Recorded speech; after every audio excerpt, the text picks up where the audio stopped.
Eh bien, mesdames et messieurs, bonsoir. Merci d'être venus m'écouter. Je remercie surtout M. Buscemi de me permettre de parler d'un sujet que j'apprécie beaucoup et dont je vais essayer de m'entretenir assez brièvement aujourd'hui. C'est un sujet dense et je vais me tâcher de me limiter à 1 heure. Voilà. Le titre donc qui m'a été donné est « De la cité de l'homme à la cité de Dieu » par la cité de Marie. Et je vais essayer de vous montrer qu'effectivement, cette cité de l'homme, aujourd'hui, est quand même très dégradée. Monsieur Jean-Claude Dupuis vient de nous montrer, au moins à travers l'exemple de la France, mais je crois que pour le Canada, c'est un peu pareil, le déclin de la pratique religieuse. Et je pense qu'on peut dire aussi que l'état de nos pays, quand je dis nos pays, c'est aussi bien la France, le Canada, mais on peut parler de bien d'autres pays. Ce soir, je me contenterai de parler surtout du Canada et de la France, parce que je la connais un peu mieux que le Canada, vous m'excuserez. Eh bien, ce constat que l'on fait, d'abord au plan politique, je ne m'étendrai pas, vous le connaissez comme moi, même si j'ai constaté avec plaisir que la situation du Canada est bien meilleure que celle de la France, mais j'ai senti qu'il y avait quand même de graves menaces, tant sur le plan politique, à cause de la diminution constante de pouvoir des nations, ensuite de l'économie. Vous n'avez encore pas atteint, et je ne vous le souhaite pas, le niveau de dette de la France, mais j'ai vu qu'elle était quand même assez importante, aussi bien au niveau fédéral qu'au niveau provincial, ce qui génère une augmentation d'impôts considérable. Mais on voit aussi au niveau social, et là, vous commencez comme nous à subir un danger considérable que constitue l'arrivée en masse de populations venant des pays de l'islam. Enfin, et je parle à des convertis, sur le plan moral, toutes les nouvelles lois qui apparaissent actuellement et contre lesquelles vous avez le courage de vous défendre, que ce soit le divorce, l'avortement, la PMA, le gender. Voilà. Et sur le plan culturel, j'ai eu également l'impression que vous étiez meilleur, mais si je prends par exemple le cas de la France, qui était quand même la fille aînée de l'Église et qui, sur le plan culturel, a été pendant des siècles un peu un phare, quand vous regardez ce qu'elle est devenue il y a 2 ans, voilà le classement de la France au point de vue connaissances scolaires. Parmi les 50 premiers pays européens, elle a l'avant-dernière position, pratiquement, avec uniquement derrière la Belgique et Malte. Vous comprenez que dans ces conditions, on est quand même inquiet sur l'avenir temporel. Mais si on regarde le côté spirituel, et là, je m'en excuse aussi, je vous donnerai des chiffres français, mais j'ai constaté que vous aviez les mêmes tendances au Canada. Si je regarde ce que nous a déjà expliqué M. Dupuis, la pratique religieuse, voici en France, depuis 1952, le détail jusqu'en 2006. On est passé globalement de 27% à aujourd'hui 4,5% en 2006. Dernièrement, il y a 2 ans, le journal qu'on peut qualifier d'anticatholique La Croix, parce qu'il est distribué dans tous les diocèses de France et dans toutes les écoles catholiques, eh bien, annonce seulement 1,8% de personnes qui vont à la messe tous les dimanches. 1,8% en 2016. Mais pour moi, ce ne sont pas forcément des catholiques. D'abord, un catholique va à la messe tous les dimanches, certes, mais il croit à tous les dogmes de la foi. Et là, si vous faites un petit sondage, par exemple, vous prenez le « Je crois en Dieu », je pense que vous le connaissez tous, « Je crois en Dieu, le Père Tout-Puissant, créateur du ciel et de la terre ». Et là, créateur du ciel et de la terre, vous pouvez déjà diviser le chiffre de 1,8% par au moins 2. Nous voilà donc rendus à 0,9%. Mais ça ne suffit pas. Vous avez la loi morale et vous le savez, puisque vous vous battez pour la défendre. Si vous demandez simplement aux jeunes de France qui sont déjà dans ces 0,9%, de respecter la loi morale, ne serait-ce que d'être chastes le jour de leur mariage et de ne pas avoir d'aventure sexuelle, comme on dit pudiquement, pendant le mariage. Eh bien là, vous divisez encore par deux. Et vous arrivez à moins de 0,5% de catholiques en France aujourd'hui. Ce qui donne le chiffre, en gros, de 300 000 catholiques, ce en quoi un jésuite traditionnel, ce n'est pas un contresens, ça existe en France, il y en a encore un ou deux, me disait, monsieur, vous vous trompez, si vous allez plus loin sur vraiment tous les, critères catholiques, vous n'irez pas au-delà de 50 000 personnes. Voilà, et je crois que vous, je ne connais pas les chiffres, mais j'ai bien l'impression que malheureusement, vous en êtes un peu là. Et si je prends sur le plan des prêtres maintenant, parce que s'il n'y a pas de catholiques, c'est aussi, on peut se dire, s'il y a des missionnaires, vous le savez bien, des missionnaires sont capables de redresser la question. Eh bien voilà la courbe des prêtres en France. J'ai cherché assez longtemps celle des prêtres au Canada. Elle est bien cachée et je me demande si ce ne sont pas parce que vos évêques n'ont pas envie de la montrer. Je vais vous montrer celle de la France. La voici. Je vous pose une question. Où est la génération Jean-Paul II? Aujourd'hui en France, il y a moins de 10 000 prêtres et la moyenne d'âge est de 75 ans. C'est-à-dire qu'il y a moins de 5 000 prêtres à avoir moins de 75 ans en France. Pour avoir un taux aussi bas de catholiques et de prêtres, il faut remonter au temps de Saint-Denis, au 1er siècle de la chrétienté, pour avoir un taux aussi bas. Mais la France, à l'époque, ne faisait que quelques millions d'habitants, alors qu'aujourd'hui, elle en fait 66. C'est une véritable catastrophe, comme l'a montré Guillaume Cuchet. Et donc, aussi bien au plan temporel qu'au plan spirituel, on est quand même un peu inquiet. Monsieur Dupuis, hier, essayait de tempérer mon pessimisme. Il avait fortement raison. Mais constatez quand même que les chiffres ne sont pas en faveur d'un optimisme démesuré. Et donc, que faire? Dieu ne peut pas se contenter d'une telle situation. Il veut sûrement que tous les Français, comme tous les Canadiens, soient de bons catholiques, aient des enfants et pratiquent régulièrement. Comment faire? Qu'est-ce qu'il veut?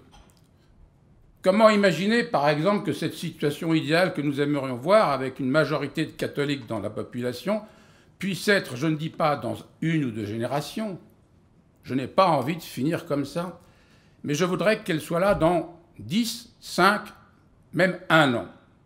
Vous allez me dire, c'est complètement illusoire, Yves Delassus est complètement fou. Il faudrait un véritable miracle. Ah, vous avez dit miracle. Mais alors c'est extraordinaire. Nous avons la solution. Parce qu'un miracle, nous savons comment faire. Il y en a plein l'Évangile. Il suffit de savoir. Malheureusement, nous avons oublié comment on fait un miracle. Donc, je vais vous rappeler le mode d'emploi d'un miracle. Il est très simple. Un miracle, il y a 5 phases. Et nous allons en prendre 2. Je vais vous le montrer. Il y en a plein dans l'Évangile. Vous pourrez refaire l'exercice avec ceux que je ne citerai pas. Mais prenons d'abord le tout premier de notre Seigneur, celui du miracle de Cana. Eh bien, on constate qu'il y a 5 phases. La première phase, c'est un constat de notre impuissance. Nous nous sommes mis, comme on dit en France, dans la panade. On est responsable et on ne sait plus comment en sortir. Et la première chose à faire, c'est humblement de déclarer « Je me suis mis dans le pétrin ». Qu'est-ce que fait la Sainte Vierge? Elle commence par dire à son fils « Ils n'ont plus de vin ». Parce qu'eux sont incapables de le reconnaître. Ils sont furieux, mais ils ne veulent pas le reconnaître. Du coup, la Sainte Vierge prend leur place. Elle dit « Si je ne m'en remets pas, il ne se passera rien ». Notre Seigneur, première chose qu'il répond, il dit à sa mère que son heure n'est pas venue. Et là, il y a un phénomène extraordinaire, un acte de foi comme seul Notre-Dame peut en faire un. Bien que son fils vienne de lui dire « ce n'est pas mon heure », et elle le sait, et ouais, seulement elle s'en doute, elle fait cet acte de foi extraordinaire. Pourquoi a-t-elle croisé le regard de son fils? Je ne sais. Mais elle dit au serviteur, alors que son fils vient en gros lui dire « je ne ferai rien », elle répond au serviteur « faites ce qu'il vous dira ». Extraordinaire acte de foi, après un constat que, effectivement, la situation est grave. Troisième étape qu'on ne voit pas dans les noces de Cana, puisque Jésus vient de dire que ce n'est pas son heure. S'il fait un miracle, ce sera caché. Il est obligé de respecter ce que son père lui a demandé. Mais il le fait quand même, puisque sa mère lui a demandé. Et c'est ce qui est extraordinaire, c'est que son heure n'est pas venue, mais la Sainte Vierge est capable d'avancer l'heure du Christ. Donc, première chose que fait notre Seigneur, il dit « remplissez d'eau ces jarres ». Alors, mettez-vous un instant à la place des serviteurs. Ils sont très gênés, ils se sont trompés, ils n'ont pas calculé assez large pour le vin. Et voilà qu'un hurluberlu qu'ils ne connaissent pas leur demande de remplir 6 ou 12, je ne sais plus, énormes vases qui servaient aux ablutions des Juifs avant les repas pour se laver les pieds et les mains. Je vous laisse imaginer l'état de l'eau qui est dedans. Le Christ leur demande de les remplir sans même les vider avant. Ils se disent, celui-là, il est complètement fou. Mais ils le font quand même. Pourquoi? Là encore, ont-ils croisé le regard de ce personnage extraordinaire?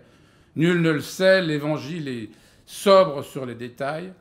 Toujours est-il qu'ils le font. Et à ce moment-là, se produit le miracle, qui n'est pas très visible, puisque l'heure du Christ n'est pas venue, mais il se produit, il est bien là. Et à ce moment-là, le Christ donne une cinquième étape, qui est « puisez et portez-en au maître du repas ». Deuxième miracle, là je vous propose le dernier. Comme ça, vous aurez le panel complet des miracles. Ce n'est pas exactement le dernier, parce qu'en fait, il y a la guérison des deux aveugles de Jéricho un peu après, mais c'est le dernier des grands miracles de Jésus, et c'est pratiquement le plus grand. Il s'agit de la résurrection de Lazare. Donc, première étape, on va retrouver ces 5 étapes. Quand Jésus arrive du nord de la Galilée pour revenir vers Jérusalem, puisqu'on lui a appris que Lazare était malade, et il arrive trop tard, et Marthe lui dit, c'est le premier constat, « Seigneur, si tu avais été là, mon frère ne serait même pas mort. » Elle dit, voilà, j'ai fait ce que j'ai pu pour te prévenir, mais tu arrives trop tard. Constat, humblement. Le Seigneur lui dit, Marthe, crois-tu? Et là, il demande l'acte de foi. Il ne l'a pas demandé à sa mère, d'abord parce que son heure n'était pas venue, il n'avait pas besoin de lui demander. Là, il le demande à Marthe. Je suis la résurrection, la vie, le crois-tu? Oui, Seigneur, je crois que tu es la résurrection et la vie. Très bel acte de foi de Marthe, alors qu'elle vient de dire qu'elle est vraiment triste d'avoir perdu son frère. Troisième étape, le Seigneur dit « ôtez la pierre ». Là encore, prenez un instant pour vous mettre à la place des Juifs. Lazare est mort depuis 3 jours. On voit d'ailleurs que leur foi dans la résurrection est faible. Marthe dit à Jésus, mais vous savez, il est mort depuis 3 jours. Il sent déjà. Et les Juifs disent, mais de toute façon, à quoi ça va servir d'ouvrir le tombeau? On n'a jamais ressuscité un mort comme ça. Et pourtant, ils le font. Là encore, ils acceptent cet acte humble d'ouvrir un tombeau qui ne sert strictement à rien pour ressusciter un mort. Et là, Jésus, parce que c'est son norme, fait véritablement le miracle. Il dit, Lazare sort dehors. Là, on le voit bien. Et immédiatement après, une fois que Lazare est sorti, à nouveau, il donne un ordre, et il dit, déliez-le et laissez-le aller. Donc très généralement, vous voyez un miracle, il y a déjà 3 actions humaines avant, une action divine et une action humaine, parce que le reste n'est pas du niveau d'un Dieu. Dieu se contente de faire ce que seul Dieu peut faire, et il demande que tout le reste soit fait par les hommes, aussi bien avant qu'après. Alors maintenant, intéressons-nous à ce qui est avant, puisque nous voulons ce miracle. Il faut bien comprendre que nous devons d'abord laisser sa part à Dieu et que nous devons viser la 4e étape, celle de Dieu, et la lui laisser. Mais que cette étape n'arrivera que si nous faisons les 3 premières. Alors, les 2 premières, nous pouvons les résumer, puisque entre l'acte de foi et la reconnaissance de la situation, d'autres auteurs que moi n'en font qu'une étape, c'est un peu un petit détail, mais il y en a au moins 2, c'est-à-dire un acte de foi et un acte concret, ce que la devise des bénédictins synthétise remarquablement par le ora et labora. Et là, je vais vous raconter une anecdote. Un jour où j'étais au monastère du Barou, dans une petite retraite, à la fin de cette retraite, nous avons demandé, je crois que c'était le père abbé Don Gérard, de commenter leur devise, très belle devise de bénédictin, ora et labora. Et Don Gérard dit, écoutez, je suis bien gêné de vous répondre pour 2 raisons. D'abord, cette devise est très courte, donc j'ai très peu à dire dessus. Mais en plus, sur les 3 mots, il n'y en a qu'un seul d'important. C'est le « et ». Et quand vous avez compris, vous avez tout compris. Il faut faire les 2, une action spirituelle et une action temporelle. C'est ce que l'on voit dans tous les miracles de Jésus. Une action spirituelle qui est un acte de foi, une prière, et ensuite une action temporelle. Et cette action temporelle, elle est très déroutante, parce que très souvent, ou même systématiquement, apparemment aux yeux des hommes, elle ne sert à rien.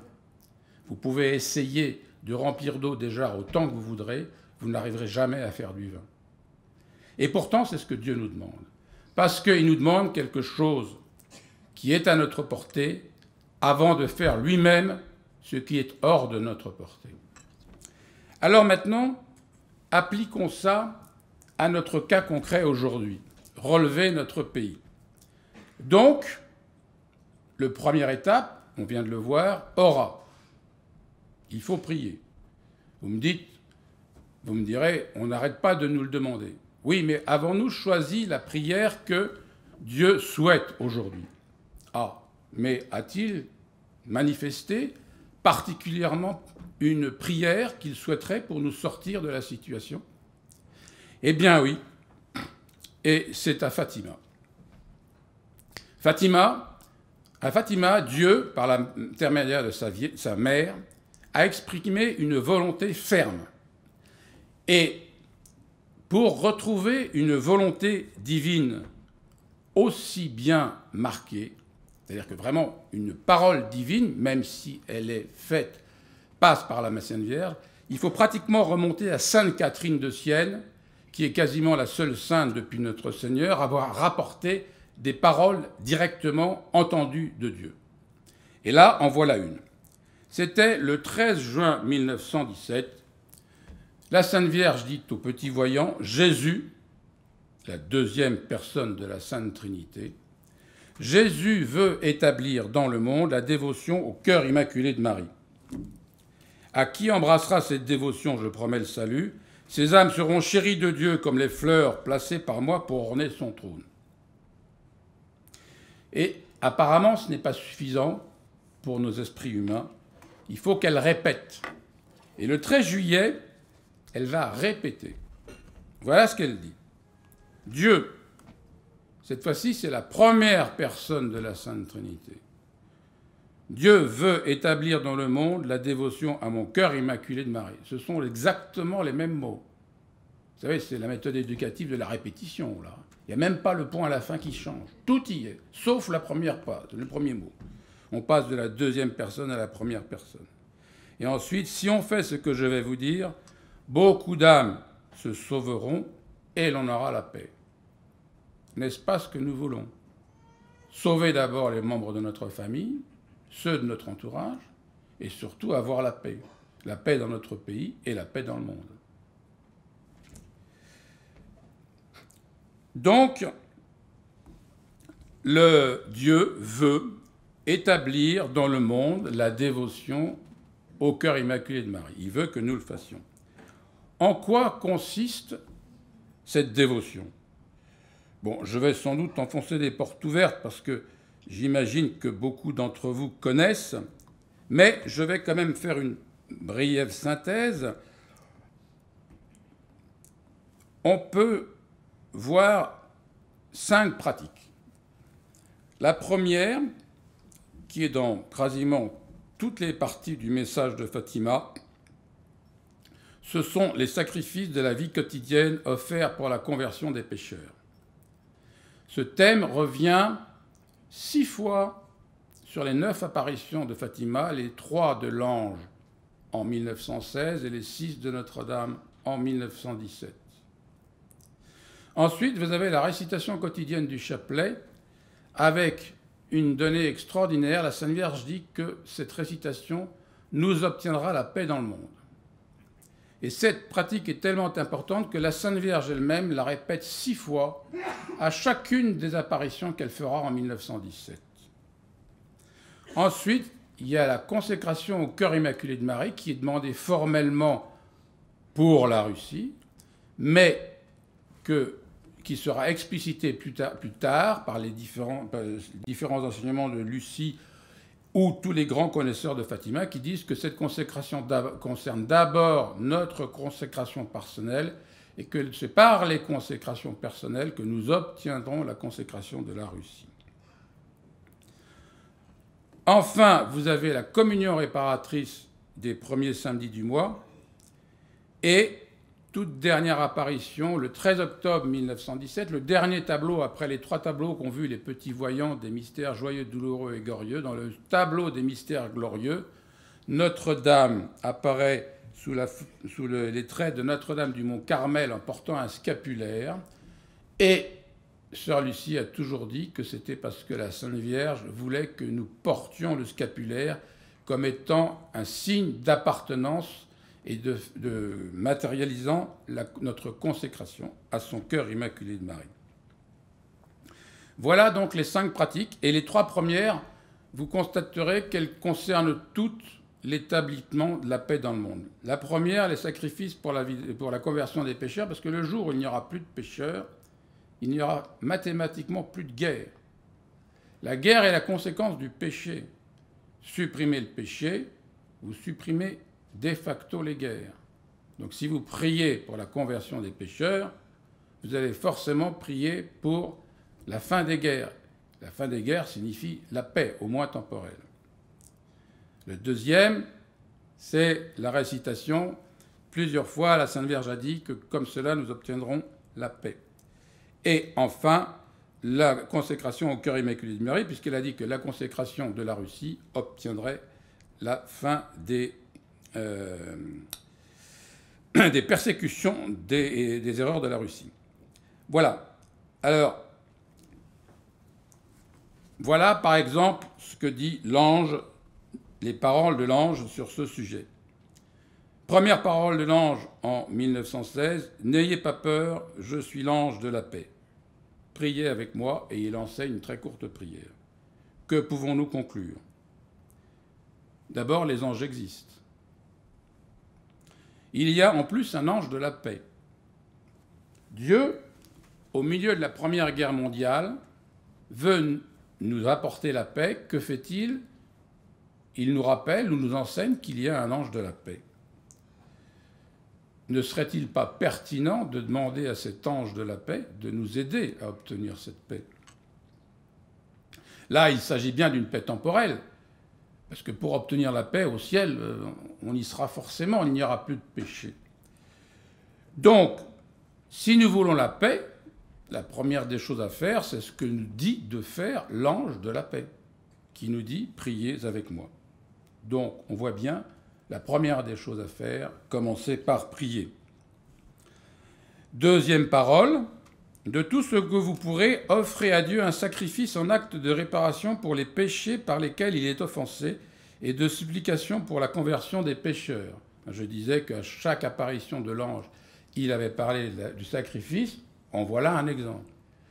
Mais ce qui est très intéressant, c'est ce qu'il ajoute après. C'était à l'été 1916, lors de sa deuxième apparition. Il ajoute « De cette manière, vous attirerez la paix sur votre patrie ». Ben, c'est bien ce qu'on veut. Je suis son ange gardien, l'ange du Portugal. Donc, nouvelle chose. D'abord, il y a un ange de la paix, mais il y a un ange des nations aussi. Il y a un ange du Portugal. Il y a donc un ange du Canada. Est-ce que vous le priez? Est-ce qu'il a une fête liturgique, cet ange? Si nous ne lui demandons rien, il respectera notre liberté, il ne fera rien. Mais si nous lui demandons, il a sûrement la grâce de nous aider. Voilà donc pour les paroles de l'ange. Maintenant, prenons les paroles de Notre-Dame. Donc je vais brièvement, à Notre-Dame, elle, c'est le chapelet. Récitez le chapelet tous les jours pour obtenir la paix pour la fin du monde et la fin de la guerre. 13 juin, je veux que vous disiez le chapelet tous les jours. 13 juillet, je veux que vous continuiez à réciter le chapelet tous les jours en l'honneur de Notre-Dame du Rosaire.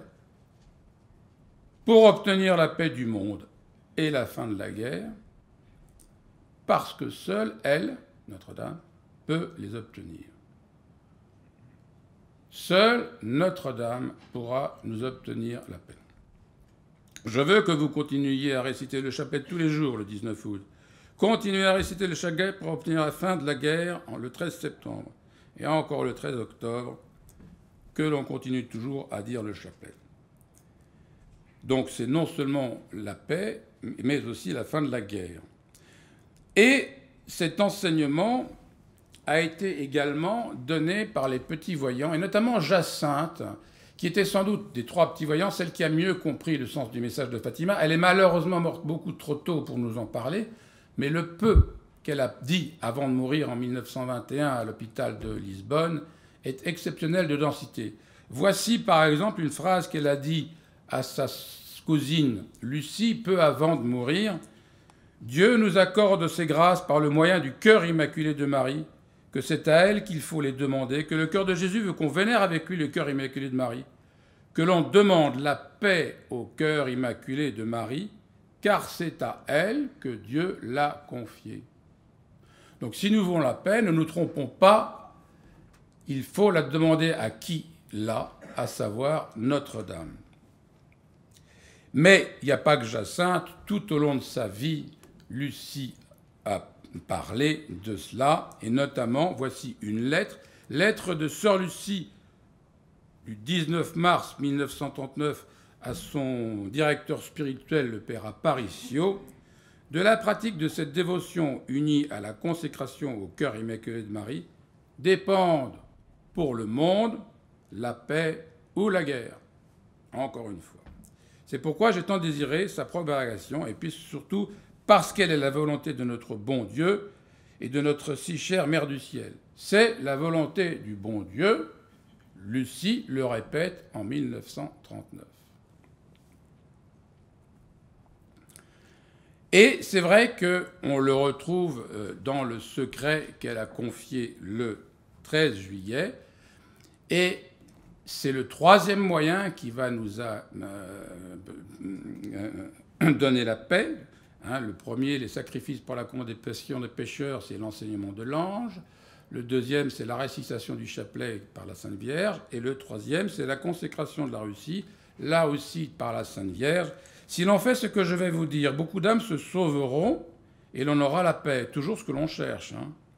La guerre va finir, mais si l'on ne cesse d'offenser Dieu sous le règne de Pie XI, on commencera une autre pire. Pour l'empêcher, c'est-à-dire la guerre, je viendrai demander la consécration de la Russie à mon cœur immaculé de Marie et la communion réparatrice des premiers samedis du mois. Vous voyez, elle demande quand même les deux moyens, même si c'est surtout la consécration. Si l'on écoute mes demandes, mais c'est deux demandes, mais même le chapelet, la Russie se convertira et l'on aura la paix. Sinon, elle répandra ses erreurs à travers le monde, provoquant des guerres et des persécutions contre l'Église. À la fin, mon cœur immaculé triomphera, le Saint-Père me consacrera la Russie, qui se convertira, et il sera accordé au monde un temps de paix. Voilà. Je crois qu'il est difficile d'avoir un langage plus clair. Et maintenant, voyons quelques précisions apportées par Sœur Lucie. Le 13 juin 1929, elle a une autre apparition de Notre Seigneur et de la Sainte Vierge, où on lui dit, le moment est venu où Dieu demande au Saint-Père de faire en union avec tous les évêques du monde la consécration de la Russie à mon cœur immaculé. Il promet de la sauver par ce moyen. Donc il confirme que la consécration d'un pays au cœur immaculé de Marie permet de le sauver. Et nous verrons que si la Russie n'a pas été consacrée, d'autres pays l'ont été et ont été effectivement sauvés. Voilà. Donc, les grâces obtenues, citons-en quelques-unes de cette consécration au cœur immaculé de Marie. Premier exemple, parce qu'il ne s'agit pas que d'un pays. Vous avez eu des exemples sur d'autres groupes humains. Le premier à avoir utilisé une consécration, et la première demande faite par le ciel d'une consécration au cœur immaculé de Marie, c'est à une paroisse. Il s'agit de la paroisse de Notre-Dame-des-Victoires à Paris. Et effectivement, en 1836, après 4 ans de ministère, l'abbé Desgenettes, le curé, était absolument désespéré parce que cette paroisse complètement déchristianisée par la Révolution, qui comptait à peu près 40 000 âmes, eh bien, n'avait que 10 à 11 assistants à la messe le dimanche. Et au bout de 4 ans, ce nombre n'avait pas augmenté. Et le premier samedi du mois de décembre 1836, je crois que c'était le 2 ou 3 décembre, il entend une voix qui lui dit « Consacre ta paroisse au cœur immaculé de Marie ». Après la messe, il fait son action de grâce, il entend à nouveau cette voix, et il est très troublé, et il se dit « De toute façon, ça ne peut pas faire de mal, le cœur immaculé de Marie ». Il va demander l'autorisation à son évêque, et son évêque lui donne l'autorisation de faire effectivement la consécration de sa paroisse le dimanche suivant, 11 décembre. Donc le 11 décembre, il monte en chaire le dimanche et il dit aux 10 paroissiens qui sont là, ils ont été comptés par un assistant, ce soir, je ferai un office de consécration de la paroisse au cœur immaculé de Marie, je vous invite à venir. Arrive le soir, l'église est comble, 500 personnes dans l'église, l'abbé n'en revient pas, il consacre sa paroisse et il demande, à ce moment-là, c'est une conversion littérale de la paroisse qui, en quelques années, devient la plus pratiquante de Paris. Je passe sur tous les miracles qu'il y a eu également dans cette paroisse après, pour un deuxième exemple qui est la protection des villes. Vous avez dans le nord de la France, juste à côté d'Arromanches, un des grands ports de débarquement, 3 petits villages, Annelles, Meuvaines et Saint-Côme de Fresnay, qui en juin 1944 étaient très inquiets de voir les risques de débarquement. Ils s'en doutaient un peu, ils ne savaient pas trop où, mais ils se sont dit, si jamais ça nous arrive dessus, on va tous y passer. Et donc les villageois arrivent à convaincre le maire de demander au curé de consacrer les 3 villages, ce qui est fait, je crois, le 2 ou le 3 juin, quelques jours avant le débarquement. La consécration se passe, il y a juste une personne qui n'a pas confiance et qui s'en va. Et le 6 juin, le débarquement se passe, pas un villageois n'est touché, alors qu'il y a eu des centaines de soldats passés par là, que l'aviation allemande était là, ils n'ont pas été touchés. Enfin, pas complètement. Une seule personne est morte, celle qui avait quitté le village 2 jours avant. Autre protection extraordinaire, celle du Portugal. Le Portugal avait décidé, juste après la reconnaissance des apparitions en 1930, le 13 octobre, de consacrer le pays au cœur immaculé de Marie. Ce sera fait le 13 mai 1931. Il y a là, vraiment, de la part des évêques portugais, une vraiment très belle, un très bel acte de confiance en Marie. Très vite après, ils le font. Et puis, 5 ans plus tard, devant l'arrivée du Frente Popular, ils sont très inquiets en se disant « Oh là là, ce qui se passe en Espagne, c'est pas bien. On vient de le subir déjà il y a une vingtaine d'années au Portugal, ça va nous retomber dessus. » Ils font la promesse de reconsacrer une deuxième fois le Portugal au cœur immaculé de Marie si le Portugal n'est pas inquiété par la Révolution espagnole. Et comme ça c'était le cas, eh bien, le 13 mai 1938, il reconsacre pour la deuxième fois le Portugal au cœur immaculé de Marie. Et le plus extraordinaire, c'est qu'à la suite de cette consécration, Sœur Lucie a dit « Le Portugal sera épargné par la guerre qui va arriver ». Voici 3 témoignages de la protection du Portugal pendant la Deuxième Guerre mondiale, suite à ces 3 consécrations. Le premier est du cardinal Cereira, le patriarche de Lisbonne, le 30 mai 1948, donc juste après la guerre.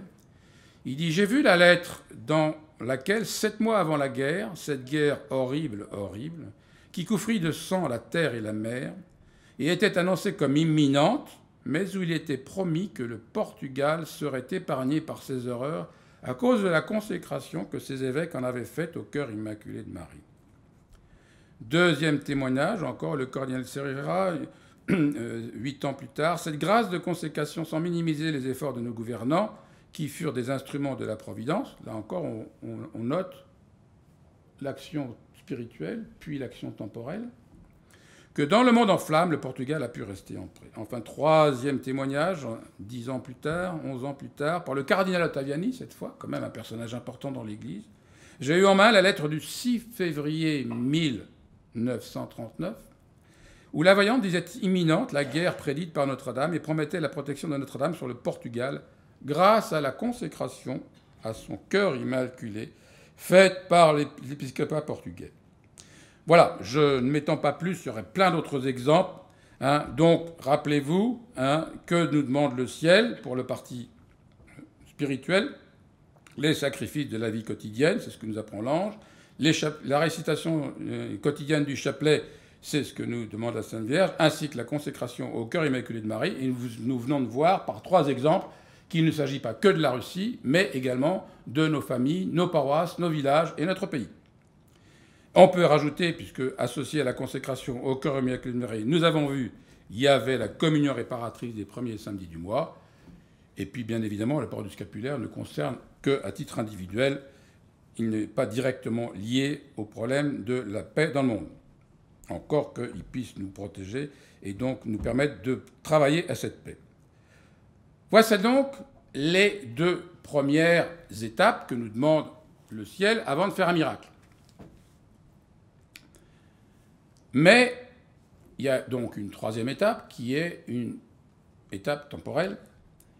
Et là, vous me direz, oui, mais à chaque fois, dans le plan temporel, dans tous les miracles, le Seigneur lui-même a donné quel est l'acte qu'il fallait faire. Comment savoir aujourd'hui sur le plan temporel qu'est-ce qu'il faut faire? Alors, il faut bien voir que Dieu n'abandonne pas son peuple. Jésus dit « Je serai avec vous jusqu'à la fin des temps ». On est donc sûr qu'il continue à nous parler. Comment nous parle-t-il? Eh bien, la première réponse est d'abord à Fatima, puisque nous avons vu, l'ange dit « Je suis l'ange de la paix ». C'est la réponse de Dieu. Adressez-vous à l'ange de la paix. Il vous inspirera les moyens temporels. Et l'ange dit « De cette manière, vous attirez la paix sur votre patrie. Je suis son ange gardien, l'ange du Portugal. » Ce moyen, effectivement, il ne le précise pas, le moyen temporel. Ce qui est un peu normal, la prière, c'est le domaine de Dieu. Dieu va être précis. Le domaine temporel, c'est « rendez à César ce qui est à César ». C'est donc à l'homme d'essayer de le déterminer par les lumières qu'il reçoit de la part du ciel.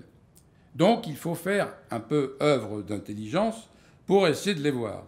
Mais la première des choses, déjà, c'est de dire à son ange gardien, à l'ange de la paix, à l'ange du Canada, inspirez-moi, et il faut le demander tous les jours, inspirez-moi ce que je dois faire pour rétablir le royaume du Christ roi au Canada.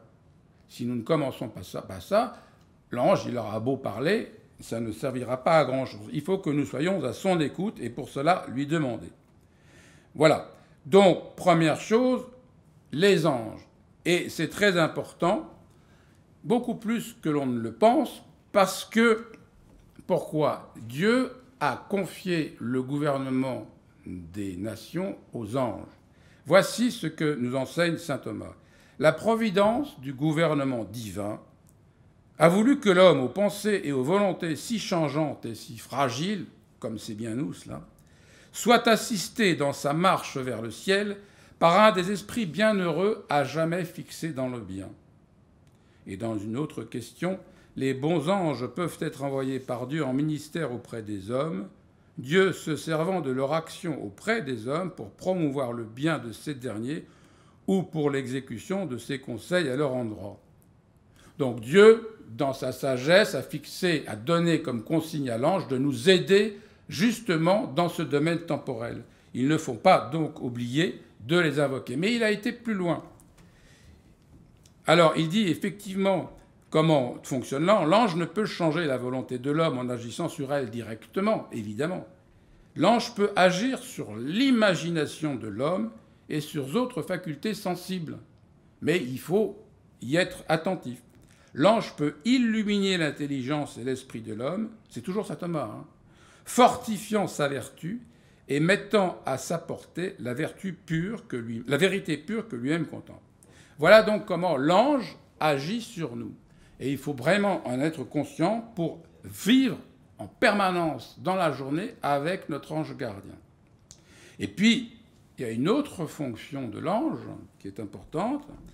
Les anges sont spécialement préposés au gouvernement des collectivités et sociétés humaines, familles, cités, nations, avec mission d'inspirer, de guider, de soutenir les hommes qui assument la charge de régir ces divers groupements humains dont la tâche exige si souvent des lumières et des forces surhumaines. Oh, combien c'est vrai. Mais il y a les anges.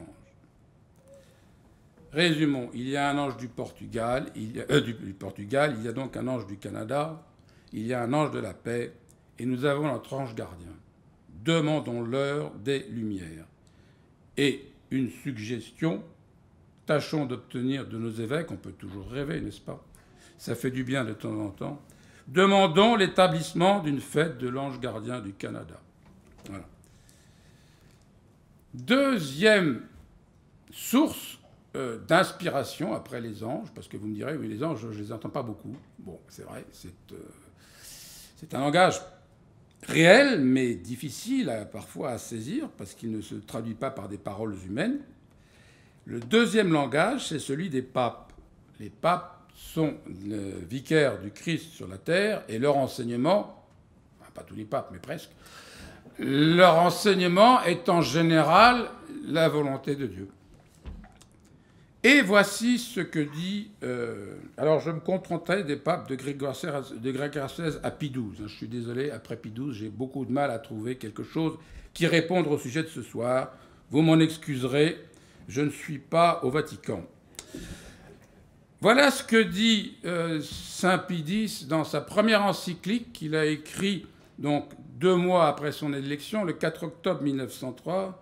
On voit déjà une chose, saint Pie X réagit très vite, mais quand même après avoir pris un léger temps de réflexion, mais il sait que l'heure est urgente, et voilà ce qu'il dit. Notre but dans l'exercice du suprême pontificat est de tout restaurer dans le Christ. C'est pourquoi, si l'on nous demande une devise traduisant le fond de notre âme, nous ne donnerons jamais que celle-ci, restaurer toute chose dans le Christ. Et il précise, 2 partis d'ordre capables de rétablir la tranquillité au milieu des perturbations des choses, c'est en 1903, que dirait-il aujourd'hui? Il n'y a qu'un parti, le parti de Dieu. Pas de parti conservateur, pas de parti machin, etc. Le parti de Dieu. Et un peu plus tard, il a très bien précisé ça dans la lettre sur le sillon pour condamner le sillon de Marc Sanguier qui voulait justement une nouvelle façon d'établir la société en France. Voilà ce que dit le pape saint Pie X. Je pense que vous le connaissez, mais il est intéressant de se remémorer ce qu'il a dit. Non, vénérables frères, il faut se le rappeler énergiquement dans ces temps d'anarchie sociale et intellectuelle, c'est bien la nôtre, où chacun se pose en docteur et législateur. On ne bâtira pas la cité autrement que Dieu ne l'a bâtie. On ne fera pas la société si l'Église n'en jette les bases et ne dirige les travaux. Non, la civilisation n'est plus à inventer, ni la cité nouvelle à bâtir dans les nuées. Elle est, et laïcité, c'est la civilisation chrétienne, c'est la cité catholique. Il ne s'agit que de l'instaurer et la restaurer sans cesse sur ses fondements naturels et divins, contre les attaques toujours renaissantes de l'utopie malsaine, de la révolte et de l'impiété, omnia instaurare in Christo. Voilà donc tout l'enseignement du pape, et c'est vraiment l'esprit, nous dit-il, qui doit nous animer. Tout restaurer dans le Christ. Alors vous me direz, c'est un peu général quand même. Bah, je veux bien, mais comment faire? Alors reprenons et supremi apostolatus, parce qu'après avoir dit donc, qu'il fallait tout restaurer dans le Christ, il donne les moyens. Il donne ce qu'il faut faire. Il dit ceci, il donne 4 actions à faire. Il dit il faut par tous les moyens et au prix de tous les efforts, 1. Déraciner entièrement cette monstrueuse et détestable iniquité, propre au temps où nous vivons, et par laquelle l'homme se substitue à Dieu. Hein, c'est vraiment le laïcisme, le relativisme et tout ça. 2. Rétablir dans leur enseigne dignité les lois très saintes et les conseils de l'Évangile. 3. Proclamer hautement les vérités enseignées par l'Église sur la sainteté du mariage, l'éducation de l'enfance, la possession et l'usage des biens temporels, et sur les devoirs de ceux qui administrent la chose publique. 4 domaines. Enfin, 4e point, rétablir enfin le juste équilibre entre les diverses classes de la société selon les lois et les institutions chrétiennes. Alors résumons un petit peu, parce que c'est un langage un peu précis, donc long. Que demande saint Pie X? 4 choses. Combattre l'erreur, en particulier le laïcisme. Proclamer la vérité, en particulier le Christ roi. Et là déjà, on voit qu'on est en totale opposition avec la position de l'Église. Je vous rappelle ce que disait Jean 23. Est-ce que je l'ai là? Attendez, je vais voir si je l'ai là. Non, je ne l'ai malheureusement pas gardé. C'est pas grave. Si je reviens. Jean 23 qui disait, vous vous rappelez, au début du concile, que l'Église n'en était plus à condamner, mais à ouvrir les bras et accueillir tout le monde pour les convertir par la vérité. Eh bien, saint Pie X lui donne tort une 50aine d'années à l'avance. Il dit, il faut d'abord commencer par condamner l'erreur et ensuite seulement établir la vérité. Ensuite, donc, il nous donne 4 domaines, la famille, l'éducation, la propriété privée et les institutions. Et enfin, rétablir la justice sociale. Là encore, il donne malheureusement tort à une grande partie de notre clergé. On met d'abord la valeur chrétienne et les valeurs naturelles avant les valeurs sociales. Voilà l'ordre donné par le dernier pape canonisé. J'entends canonisé par l'ancienne procédure, la seule véritable procédure de canonisation qui vaille, les nouvelles procédures étant quand même très, très douteuses dans certains cas. Voilà donc ce que nous dit un saint pape. Et il n'est pas le seul. Ses successeurs ont fait exactement le même enseignement. Voici par exemple ce que disait Pie XII le 11 juin 1941 pour le 50e anniversaire de Rerum Novarum. De la forme de la société, conforme ou non aux lois divines, dépend et découle le bien ou le mal des âmes. Et là, on retrouve ce que disait M. Dupuy tout à l'heure à partir de l'œuvre de Guillaume Cuchet. Vous avez constaté que la forme de la société dépend le fait que l'homme soit saint ou non. C'est ce que dit Pie XII. Donc, le fait que les hommes, appelés tous à être vivifiés par la grâce du Christ, respirent dans les contingences terrestres du cours de la vie l'air sain et vivifiant de la vérité et des vertus morales, ou au contraire le microbe morbide et souvent mortel de l'erreur et de la dépravation. Voilà. Donc, il faut penser au côté temporel et plus particulièrement au côté des institutions. C'est le 4e point de saint Pie X. Et ce point est si important que Charles Maurras disait « politique d'abord ». Et pourquoi disait-il « politique d'abord » ? Non pas que la politique soit plus importante au plan, je dirais, sur le fond, que la famille ou l'autre, mais c'est simplement que si vous rétablissez la famille, l'école, Pardon ? Voilà. Et la société, un État pourri peut tout détruire. Je vais passer maintenant au dernier point, les institutions. Qu'est-ce que dit saint Pie X là-dessus ? Donc c'est son 4e point, vous vous rappelez. Il ne sera pas possible de tout restaurer dans le Christ autant que c'est possible, si l'esprit du Christ, outre les mœurs de chacun et celles de sa famille, n'a pas pénétré les institutions politiques. Donc vous voyez, il est précis. Bien sûr, c'est le 4e, mais on ne peut pas l'oublier. On ne peut pas dire, parce que j'ai fait les 3 premiers, j'ai tout fait. Non, il faut tout faire. Je sais parfaitement que vous êtes concentré très justement sur le premier, la famille. D'autres le font pour l'école, d'autres le font pour la propriété privée. Mais, nous dit saint Pie X, ce n'est pas suffisant.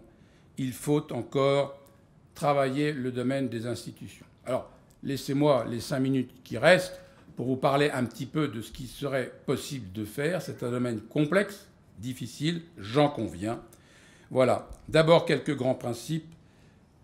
Tout pouvoir vient de Dieu, 2 pouvoirs distincts, l'Église et l'État, nécessaire union de ces 2 pouvoirs et le rôle respectif des 2 pouvoirs.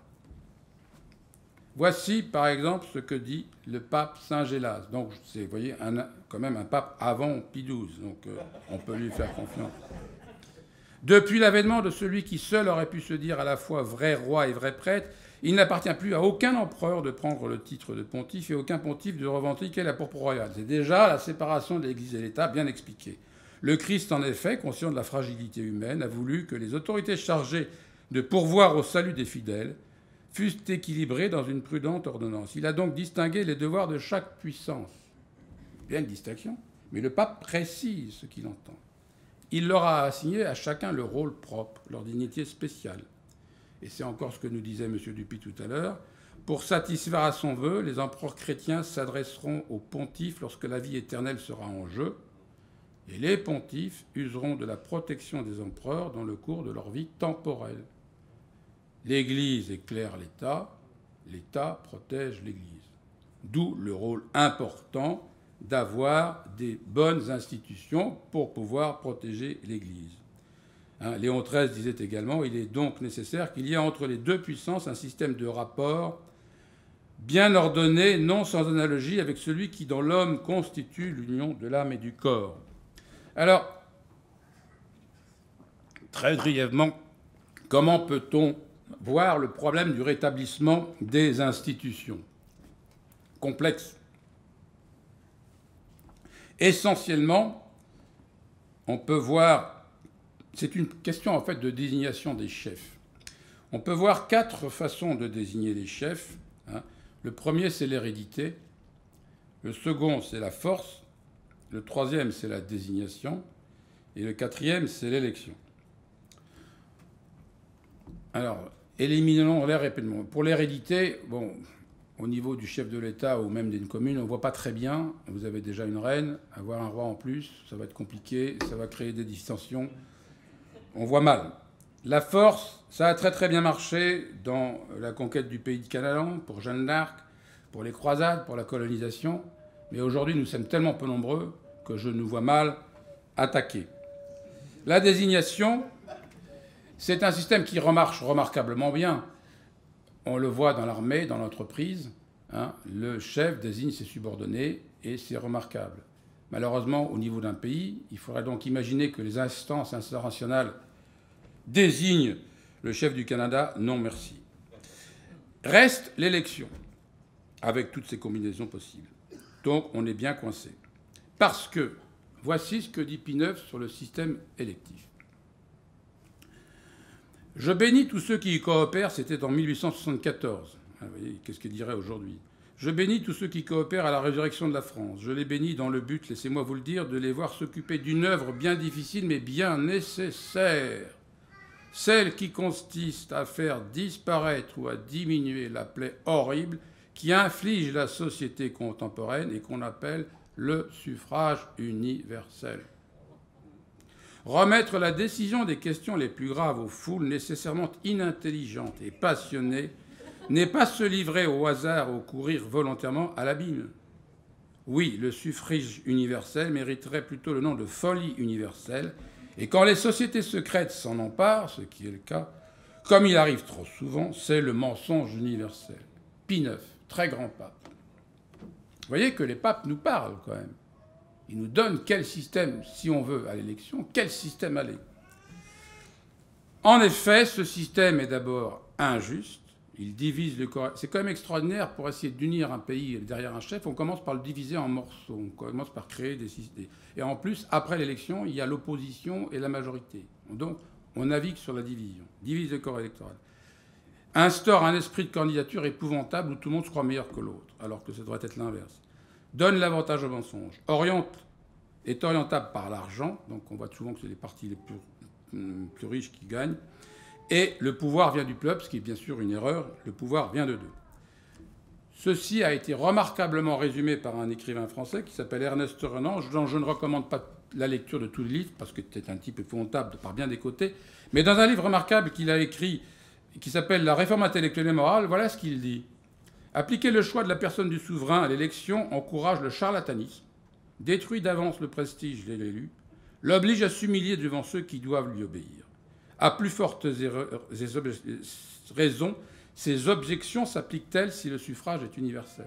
C'est clair. Et ce n'est pas uniquement pour le souverain. Il va continuer en disant « Appliqué au choix des députés, le suffrage universel n'amènera jamais, tant qu'il sera direct, que des choix médiocres. Il est impossible d'en faire sortir une chambre haute ou une magistrature, ni même un bon conseil départemental ou municipal. » Voilà donc ce qu'il faut penser du suffrage universel. Et donc, ce que nous demandent les papes, c'est d'être très attentifs à essayer de le remplacer par autre chose. Alors, que peut-on imaginer? En fait, on a deux systèmes possibles, qui nous sont la désignation, parce qu'il peut quand même être une façon de faire pour certains étages, et l'élection. De ce côté-là, nous avons l'exemple de, par exemple, le système de l'Église, qui mêle astucieusement les deux. Le pape désigne les cardinaux, qui, à la mort du pape, élisent le pape. C'est un système qui a fait ses preuves, puisqu'il il est pratiquement inchangé depuis 1000 ans, et il nous a valu quand même une Église qui a résisté contre vents et marées à bien des turpitudes. Mais on voit qu'aujourd'hui, ce système a des biais, puisqu'on voit la situation de l'Église aujourd'hui. Il faut donc imaginer un deuxième système, et celui que je vous propose de réfléchir, c'est celui de l'élection du Doge de Venise, alors qui ne s'est pas fait, qui a été assez compliqué comme élaboration, mais qui a ceci d'intéressant, c'est qu'il a introduit un élément supplémentaire qui est le tirage au sort. En gros, c'est le choix de Dieu. Et ils se sont inspirés pour cela, enfin je ne sais pas si les doges on imagine à côté de ça, mais on le trouve dans l'Évangile, dans l'élection du remplaçant de Judas, entre Bartholomée et Jude. Et Saint Bartholomée, je crois que c'était son nom, on l'appelait le Saint. Et tout le monde pensait qu'il allait être élu. Et c'est Saint Jude qui a été élu. Voilà. Et ça a été un très grand apôtre aussi. Alors, je passe sur le système très compliqué de l'élection du doge, mais il faut reconnaître qu'une toute petite république qui n'a pas dépassé 250 000 personnes, a pendant plusieurs siècles dominé toute la Méditerranée et a été un phare culturel extraordinaire. Tout ça simplement parce qu'elle a été capable pendant 6 ou 7 siècles d'avoir un chef correctement élu avec des doges qui étaient parfois exceptionnels.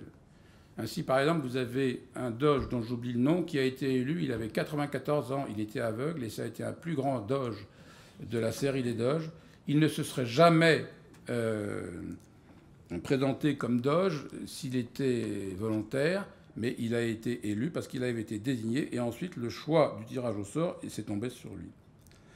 Voilà, je vais conclure en disant simplement que faire sur le plan temporel. Il faudra évidemment, il y a plein de choses à dire, d'autres, et je ne vais pas imposer des règles pratiques parce que chaque pays est un cas particulier. La façon d'établir ce collège d'électeurs pour élire ensuite et tirer au sort le chef dépend de trop de contingences. Mais, deux principes.